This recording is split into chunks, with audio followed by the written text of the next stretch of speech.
Hello guys mo na itong update karon sa Carmen Davao del Norte guys no, karong gabi February 2, 10:50 PM no.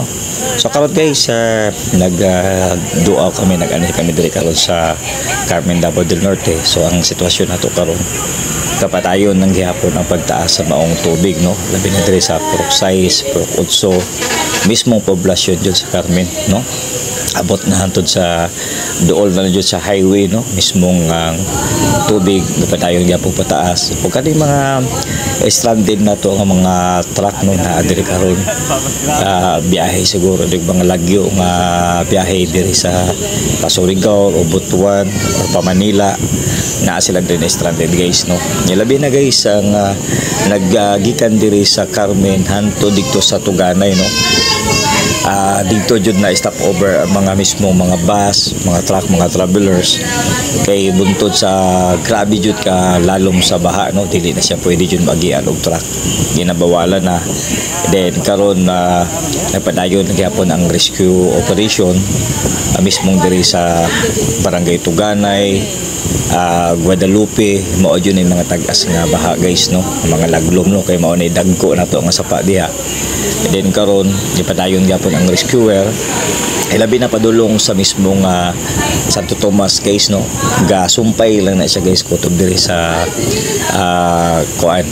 Tuganay o sa mismong sa Guadalupe yung mga sapa no. So mao nang sitwasyon karon kani sa Carmen siya guys.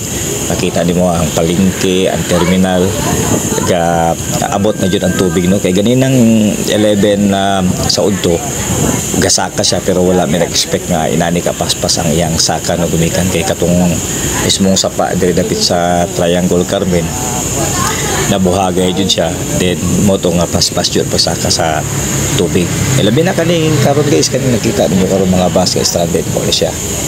O guys, paki-share, paki-like sa tong sa to ang YouTube, paki-share para makita sa mismong uban natong mga viewers, labi na katunay mga kaparintihan na sa lagyo, at least kabalo sila sa sitwasyon ninyo nato diri karon sa mismong Carmen Davao del Norte no. Labi na padulong sa tagom ay naani kalalom sa tubig, naani kalalom sa baha.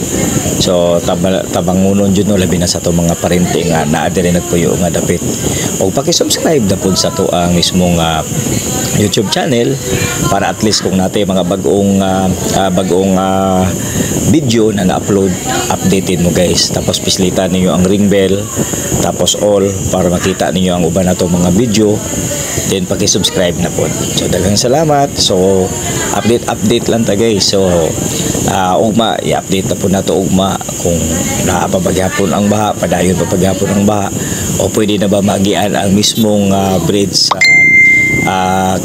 sa Tuganay padulong dito sa Patagum no. Makita na to kay karong gabi guys, taas pa jud kayo kung may gusto mo biyahe, ayaw lang jud mo palang alaw biyahe kay may stranded jud mo, kinabawalan jud ang pagtabo. So daghang salamat, maayong gabi.